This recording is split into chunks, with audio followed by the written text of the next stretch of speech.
জুতা পরবার মতো পয়সা আমার কাছে নাই, আমি তো খড়মের জুতা পরি। এই খড়মের কাঠের জুতা পরে যদি মদিনার পাথরের রাস্তায় হাঁটি রে অমর, খটখট করে আওয়াজ হবে, কার ঘুম ভেঙে যাবে, কার ইবাদত নষ্ট হবে। আমি আবু বকর হেঁটে হেঁটে কাউকে কষ্ট দিতে চাই না। আল্লাহু আকবার বলেন।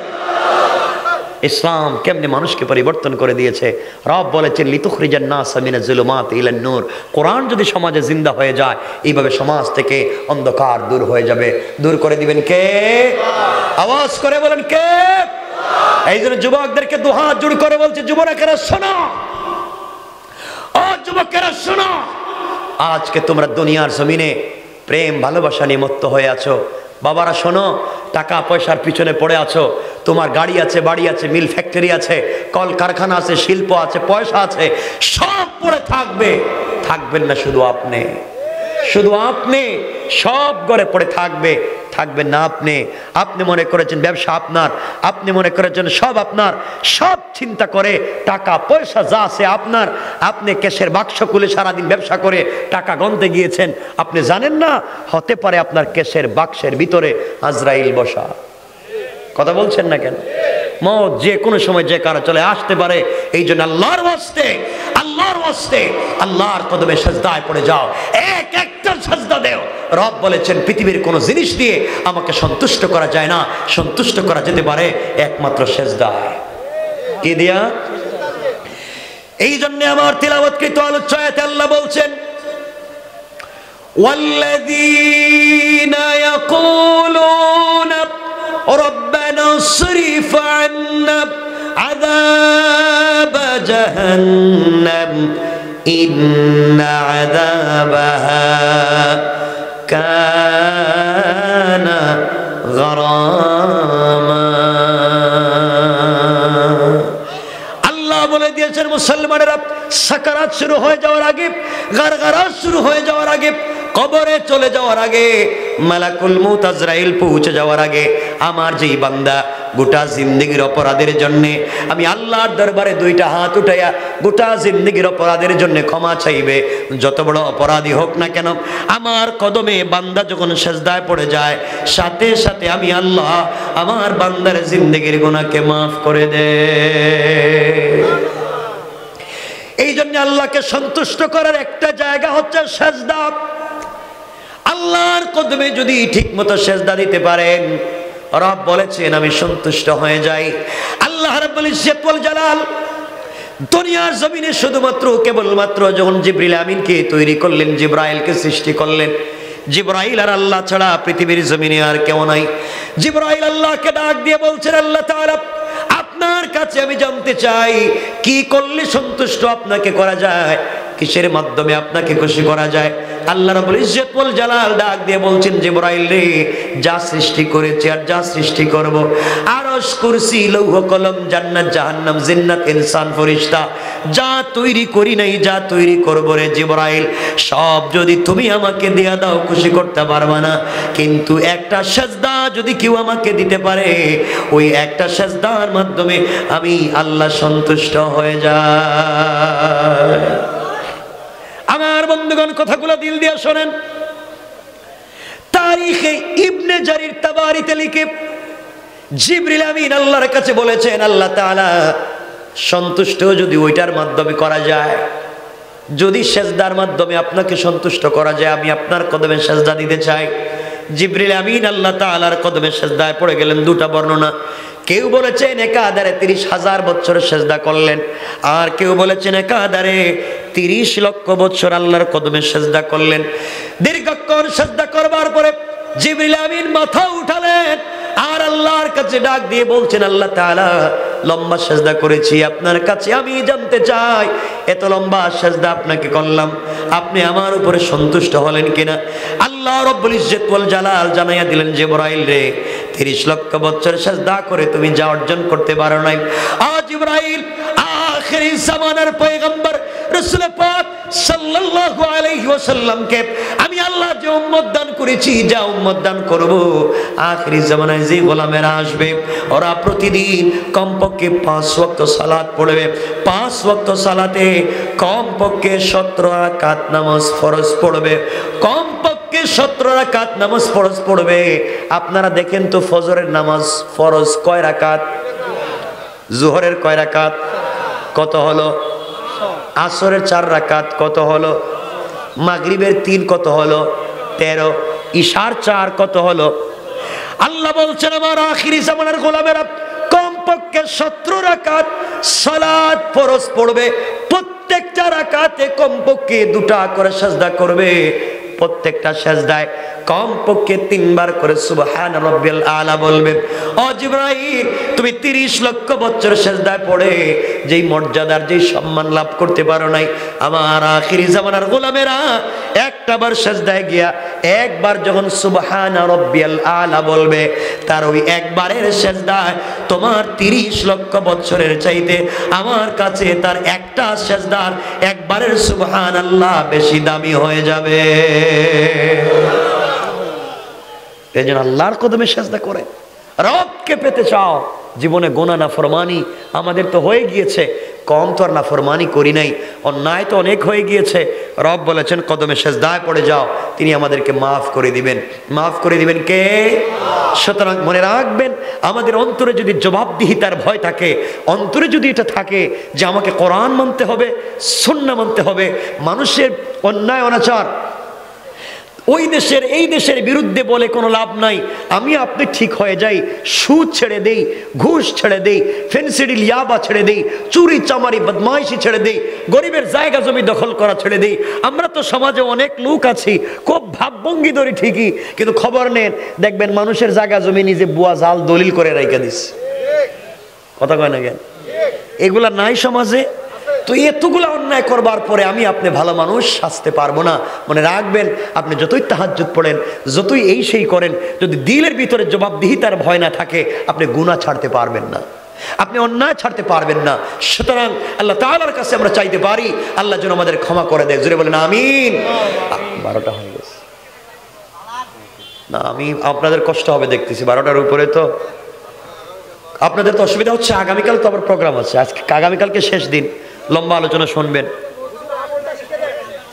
বলতে গেলে তো আপনারা তো বসবেন না, এতক্ষণ বসবেন তো 5-7 মিনিট, 5-7 মিনিট বসলে আমি বলতে পারবো। কিন্তু আপনারা যদি একজন উঠেন, 2 জন বসেন, ওটা তো হবে না। রাত্র হচ্ছে বুঝতেছি, আজকে প্রথম দিন, তাও বুঝি আমরা যেহেতু কথা বলি, কিন্তু বসবেন তো ইনশাল্লাহ। আর উঠবেন না। আপনারা যারা বসেছেন আলহামদুলিল্লাহ, ভালো লাগতেছে, আপনারা বসেন কয়েক মিনিট। আমি আপনাদেরকে ছোট্ট আমলটা বলে দিই, হতে পারে আমি আর কোনোদিন আসবো না, আর আপনাদের সাথে দেখা হবে না। এই যে কথাগুলো বললাম, মানুষ অনেক মসজিদের দায়িত্বশীল এগুলা করে, অনেক মাদ্রাসার দায়িত্বশীল এটা করে। আসলে সমাজ খারাপ হয়ে গেছে, কিন্তু সব না। অনেক মসজিদের দায়িত্বশীল আছে নিজের জায়গা জমি বিক্রি করে মসজিদের কাজ করে, নাই? নিজের বাড়ি ঘর বিক্রি করে ছেলেদেরকে মেয়েদেরকে সম্পত্তি দিচ্ছে না, কিন্তু মসজিদ মাদ্রাসার কাজ করতেছে নির্ভেজাল, কষ্ট করে লোক আছে, কিন্তু খারাপ লোকও আছে। কথা বলেন না কেন? ভালো লোকও আছে, খারাপ লোকও আছে। আমলটা যদি জানতে চান আপনারা কয়েক মিনিট শোনেন, আমি কয়েক মিনিটে বলে দিচ্ছি, আপনারা যদি বসতে পারেন। আমার বন্ধুগণ, এই পৃথিবীতে একজন বড় বুজুর্গ আলেম ছিলেন, যার নাম ছিল ইমাম আহমদ ইবনে হাম্বল রাহমাতুল্লাহি আলাইহি। যার নাম কি? ইমাম আহমদ ইবনে হাম্বল। আপনারা যে 4 মযহব ছিলেন, হানাফি মযহব, শাফিঈ মযহব, মালিকি মযহব, হাম্বলি মযহব, এই 4 মযহবের এক মযহবের ইমাম ছিলেন ইমাম আহমদ ইবনে হাম্বল। কথাগুলো শুনেন কয়েক মিনিটে। ইমাম আহমদ ইবনে হাম্বলের জিন্দেগি থেকে আপনাদেরকে কয়েক মিনিটে বলে দিচ্ছি, শোনেন। আল্লামা জুলফিকার নকশবন্দি খুতুবাতে জুলফিকারে চমৎকার করে বলেছেন, ইমাম আহমদ ইবনে হাম্বল এত বড় বুজুর্গের নাম, যিনি প্রত্যেকটা রাত্রে কোরআনের একটা আয়াত থেকে 300-র বেশি মাসআলা বের করতে পারতেন। ইমাম আহমদ ইবনে হাম্বল এত বড় বুজুর্গ আলেমের নাম, যিনি দুনিয়ার জমিনে 99 বারের বেশি আল্লাহর রাসূলকে স্বপ্নে দেখেছেন। আল্লাহু আকবার বলেন। ইমাম আহমদ ইবনে হাম্বল এত বড় বুজুর্গ আলেমের নাম, তৎকালীন বাদশাহ তাকে খালকে কোরআনের মাসালায় আঘাত করেছে, নির্যাতন করেছে, শরীর থেকে চামড়া উঠিয়ে দিয়েছে, হাড্ডির থেকে গোশতকে আলাদা করে দিয়েছে। ইমাম আহমদ ইবনে হাম্বল 1 মিনিটের জন্য সত্য থেকে বিচ্যুত হয়ে যান নাই। ইমাম আহমদ ইবনে হাম্বল এত বড় আলেমের নাম, এই পৃথিবীতে সবথেকে বড় হাদিসের কিতাব, এই পৃথিবীতে সবথেকে বড় হাদিসের কিতাব যার নাম মুসনদে ইমাম আহমদ ইবনে হাম্বল, যার ভিতরে 40,000-এর বেশি হাদিস আছে। এই কিতাবটারও সংকলন করেছেন ইমাম আহমদ ইবনে হাম্বল। বলেন সুবহানাল্লাহ।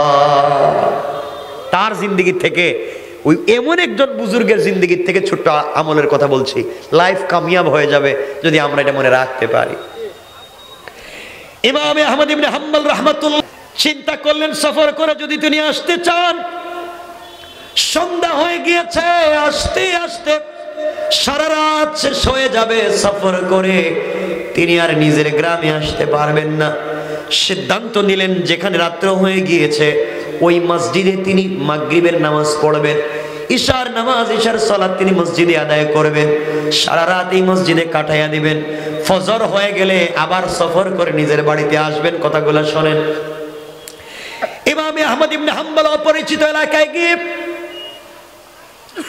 যেই মসজিদে মাগরিবের সালাত পড়েছেন, ওই মসজিদে মাগরিবের সালাত পড়ে ইবাদতে লেগে গেলেন।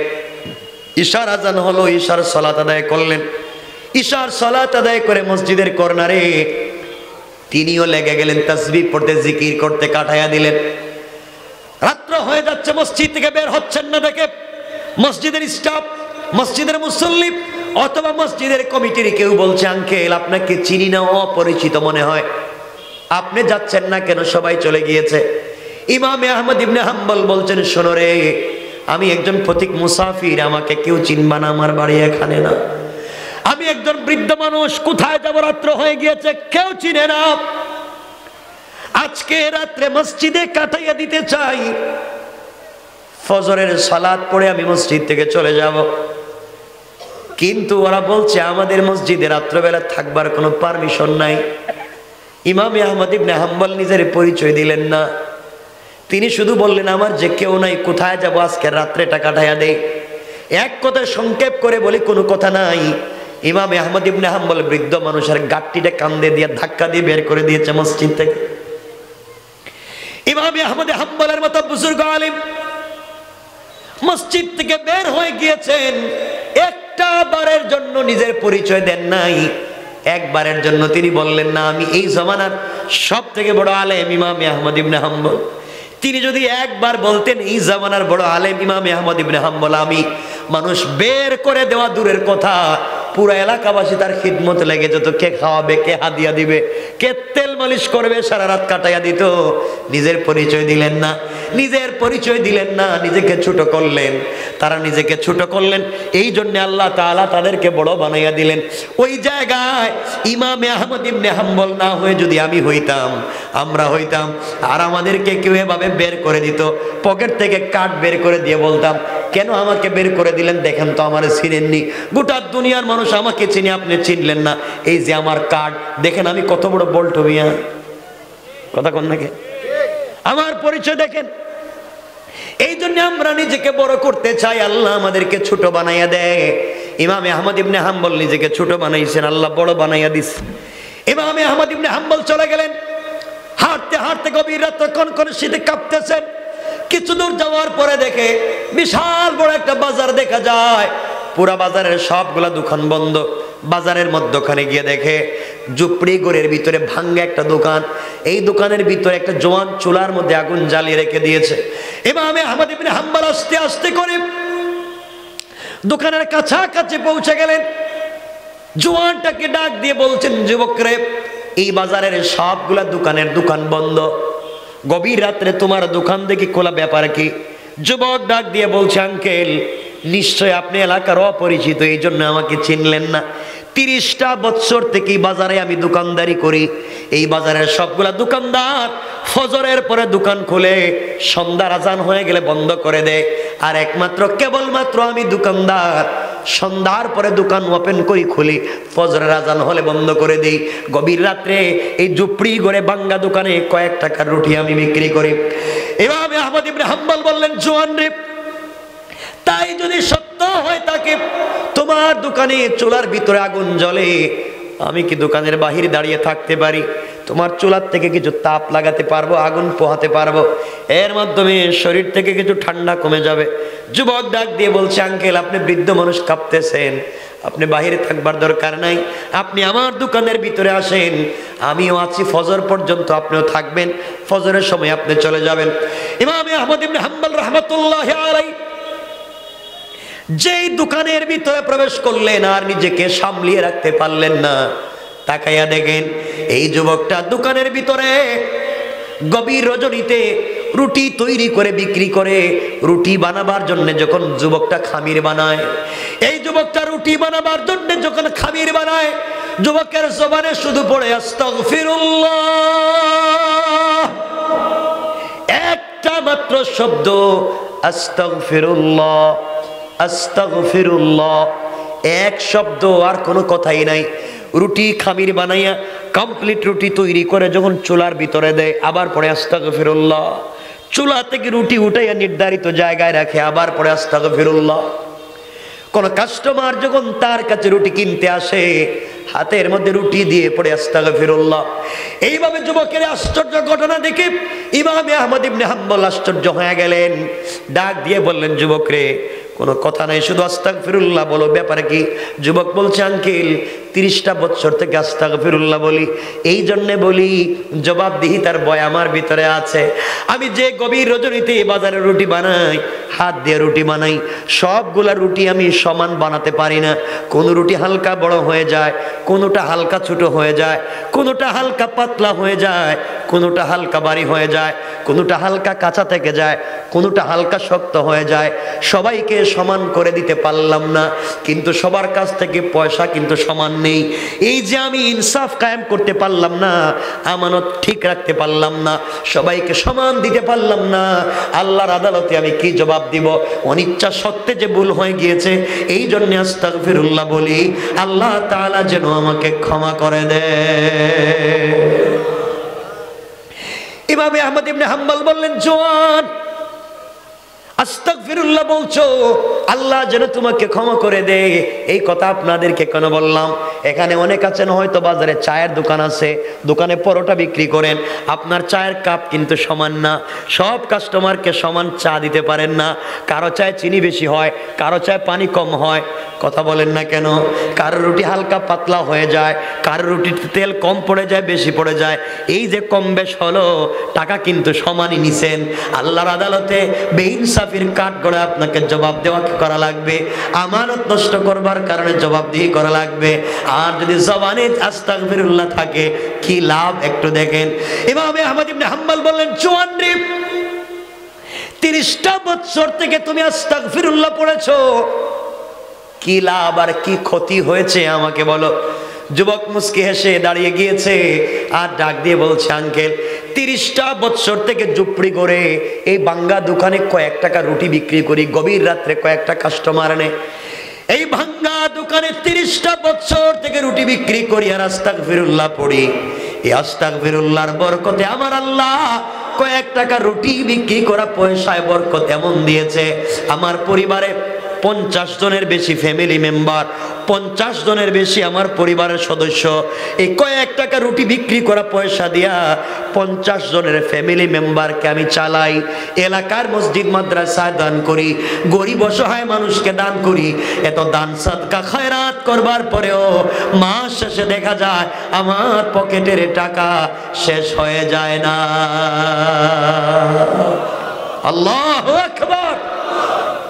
হুজুর আস্তাগফিরুল্লাহ আস্তাগফিরুল্লাহ বলবার কারণে আল্লাহ তাআলা আমার রিজিকে কোটি টাকার বরকত দিয়েছে। এই জন্য আমি ছাড়ি না। ইমাম আহমদ ইবনে হাম্বল বলেন, আর কি পেয়েছো?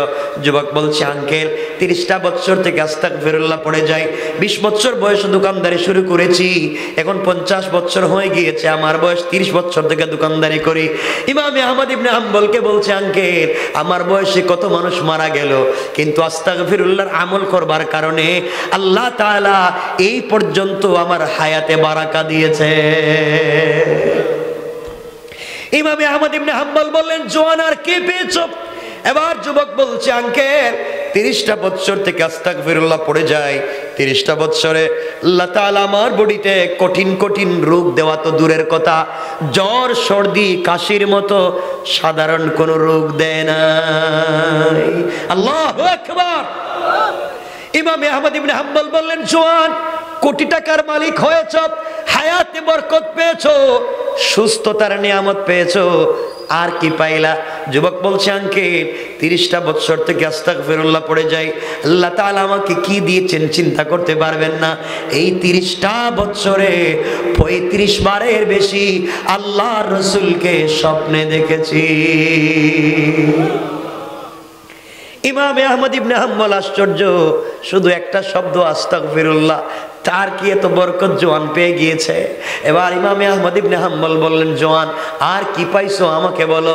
যুবক দাঁড়িয়ে দাঁড়িয়ে মুচকি হেসে বলছে, আঙ্কেল আমি 30টা বছরে আমার জন্যে, আমার পরিবারের জন্যে, এলাকাবাসীর জন্য, দেশবাসীর জন্য আমি রুটিওয়ালার কাছে যে যে কাজ নিয়ে যে দোয়া নিয়ে আসছে, উপর দিকে আস্তাগফিরুল্লাহ বলে হাত উঠাইছি, উঠাইতে দেরি হয়েছে, আল্লাহ তাআলা আমার দোয়াকে কবুল করতে দেরি হয় না।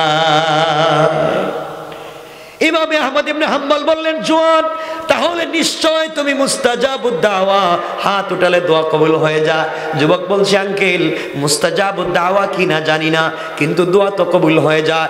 ইমাম আহমদ ইবনে হাম্বল বললেন, জোয়ান রে 30 বছর থেকে শুধু আস্তাগফিরুল্লাহ আস্তাগফিরুল্লাহ একটা শব্দ পড়ো, এই জন্য আল্লাহ কোটি টাকার মালিক বানাইছে, হায়াতে বরকত দিয়েছে, তোমার রিজিকে বরকত দিয়েছে, সুস্থতার নিয়ামত দিয়েছে, নবীজিকে 35 বারের বেশি স্বপ্নে দেখার সুযোগ দিয়েছে, সবগুলা দোয়া কবুলের সুযোগ দিয়েছে।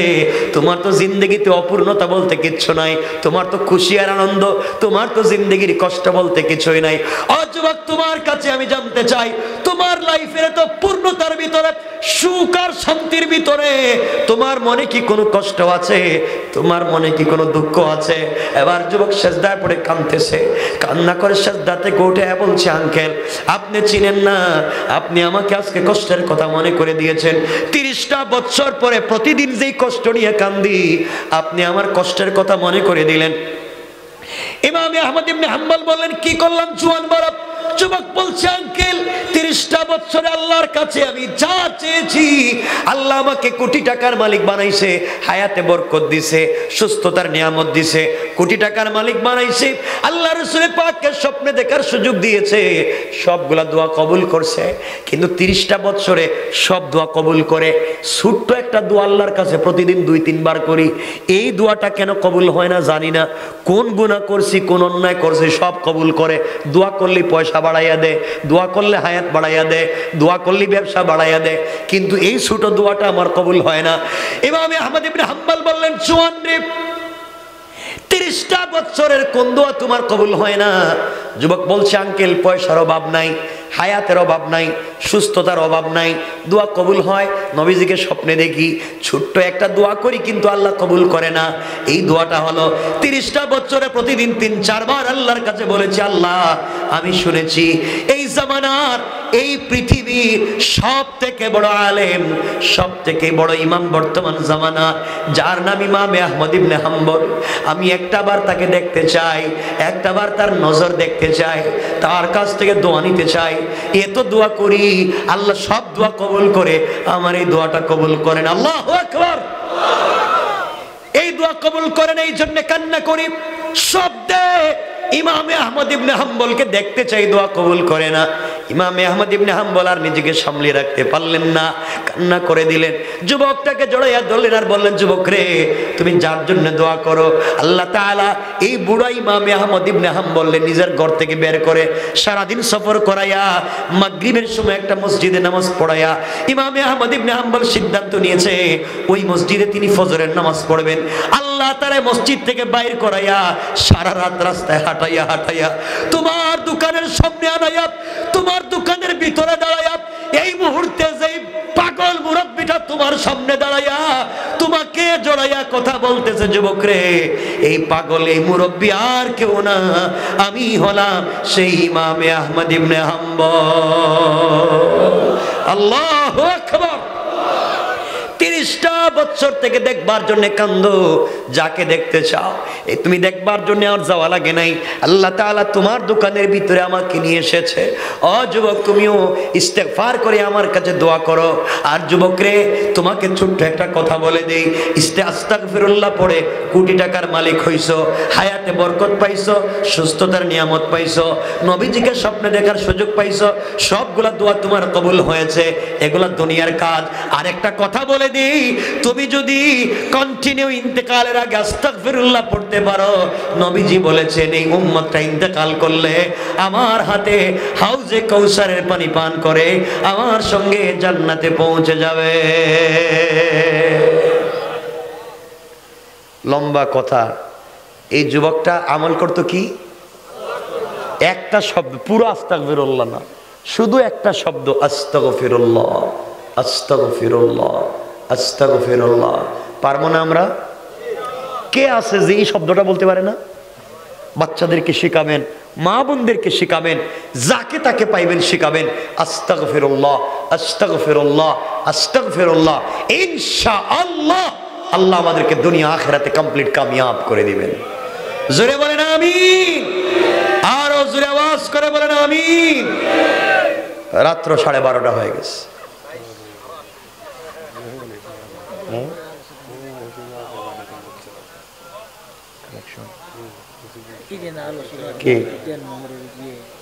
আচ্ছা, কেউ উঠবেন না, কথা বাকি রয়েছে, লম্বা আলোচনা করে ফেলেছি, প্রায় 12:30 হয়ে গেছে, মানে 1.5 ঘন্টার কাছাকাছি, 1.5 ঘন্টায় কম বেশ।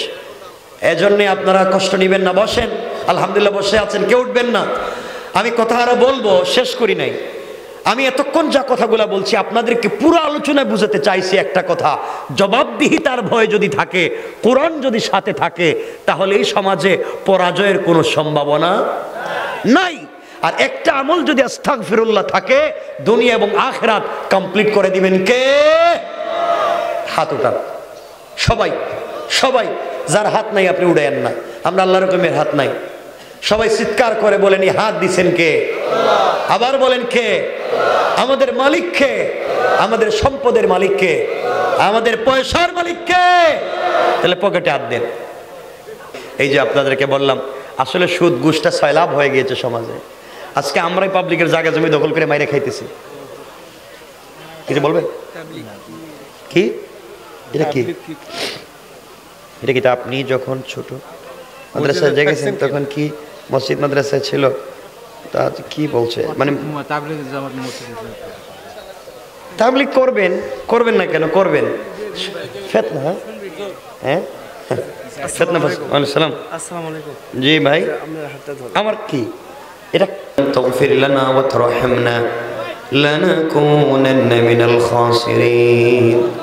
রব্বানা আতিনা ফিদ দুনিয়া হাসানা ওয়া ফিল আখিরাতি হাসানা ওয়া কিনা আযাবান নার ওয়া আদখিলনাল জান্নাতা মা'আল মুত্তাকিনা ওয়াল আবরার। আল্লাহুম্মা গফির লানা ওয়া লিওয়ালিদাইনা রব্বিরহামহুমা কামা রব্বায়ানি সগীরা। মুনিব গভীর রজনীতে বেলতলি ঐতিহাসিক ঈদগাহ মাঠ হাফিজিয়া মাদ্রাসার উদ্যোগে আয়োজিত তাফসীর মাহফিলে গভীর রজনীতে আলিম উলামা নিয়া, হাফেজে কোরআন নিয়া, নওজোয়ান ভাই নিয়ে, মাসুম বেগুনা বাচ্চা নিয়ে, সাদা দাড়িওয়ালা মুরব্বী বাবাদেরকে নিয়ে, পর্দানিসীন মা বোনদেরকে নিয়ে হাত উঠাইলাম। আল্লাহ তাআলা জুমাবার রাত্রে তুমি আমাদের তামাম জিন্দগির তামাম গুনাহগুলোকে মাফ করে দাও। আয় আল্লাহ তাআলা, গুনার কারণে গাড়ির চাকার নিচে ফালাইয়া, আগুন দিয়া জ্বালাইয়া, পানির মধ্যে ডুবাইয়া ulcer, cancer, diabetes, heart attack, kidney damage, brain stroke, brain tumour, paralysis দিয়া লাংস নষ্ট করে, বাল্ব নষ্ট করে, পিত্তথলিতে পাথরে দিয়া, বিছানায় প্রস্রাব পায়খানা করাইয়া বেইজ্জতির মত দিও না। আয় আল্লাহ, এলাকার তামাম মুর্দেগানের কবরটাকে জান্নাত বানাইয়া দাও, জিন্দেগানের হায়াত বাড়াইয়া দাও। এলাকার মুরব্বী বাবাদেরকে তাহাজ্জুদওয়ালা বানাও, নওজওয়ানদেরকে 5 ওয়াক্ত নামাজি বানাও, মা বোনদেরকে পাক্কা সাচ্চা দিনদার বানাও। এই প্রোগ্রামের উসিলা এলাকার মধ্যে রহমতের আমজুরি বর্ষাও। এই বলতলি ঈদগাহ, হাফিজিয়া মাদ্রাসার সঙ্গে যারা সংশ্লিষ্ট, আয় আল্লাহ যারা কমিটিতে আছেন, যারা মসজিদ মাদ্রাসার কমিটিতে কাজ করেন, আয় আল্লাহ যারা কথা শুনতে আসলেন, যারা সহযোগিতা করলেন টাকা দিয়ে, পয়সা দিয়ে, শ্রম দিয়ে, পরামর্শ দিয়া, যে যেখান থেকে যেভাবে সহযোগিতা করলেন, সহযোগিতার ওয়াদা দিলেন, আল্লাহ তাআলা সবাইকে তুমি কবুল করে নাও। আয় আল্লাহ তাআলা আমাদের যাদের মা বাবা কবরে, মা বাবার কবরটাকে জান্নাতের টুকরা বানাইয়া দাও। আমাদের যাদের মাতা পিতা বেঁচে আছেন, হায়াত বাড়াইয়া দাও, সুস্থ রাখো। আয় আল্লাহ আমাদের বাচ্চাদেরকে আলিম বানাও, হাফেজ বানাও, মুজাদ্দিদে জামান বানাও। আয় আল্লাহ আমাদের বাচ্চাদেরকে আলিম বানাও, হাফেজ বানাও, মুজাদ্দিদে জামান বানাও। ইয়া আল্লাহ, ইয়া বাকুর বাবাকুর ফেন্সিডিল কোর্ট থেকে বাঁচাও, আমাদের দেশের যুব সমাজকে বাঁচাও, বাংলাদেশটাকে তুমি হেফাজত করো আল্লাহ। ইয়া আল্লাহ পুরা দুনিয়ার মুসলমান, ফিলিস্তিনের মুসলমান সহ পুরা দুনিয়ার মুসলমানদেরকে তুমি হেফাজত করো আল্লাহ। আল্লাহ আমরা যারা হাত উঠাইলাম, আমাদের পক্ষ থেকে লাখো কোটি দুরূদ ও সালামের হাদিয়া রাসূলে পাকের রূহ মুবারকে পৌঁছায়া দাও। আয় আল্লাহ প্রোগ্রামের সাথে সংশ্লিষ্ট থেকে থেকে যারা মরে গেলেন, যারা এখনো খিদমতে আছেন, আল্লাহ সবাইকে কবুল করো। আল্লাহুম্মা লাকাল হামদু কুল্লু ওয়া লাকাশ শুকরু কুল্লু, নাসআলুকাল খায়রা কুল্লা ওয়া নাউযু বিকা মিন শাররি কুল্লি, ইন্নাকা আলা কুল্লি শাইইন কাদির। ওয়া সাল্লাল্লাহু তাআলা আলান নবী ওয়া আলা আলিহি ওয়া সাহবিহি আজমাইন, وارحمنا معهم برحمتك يا أرحم الراحمين.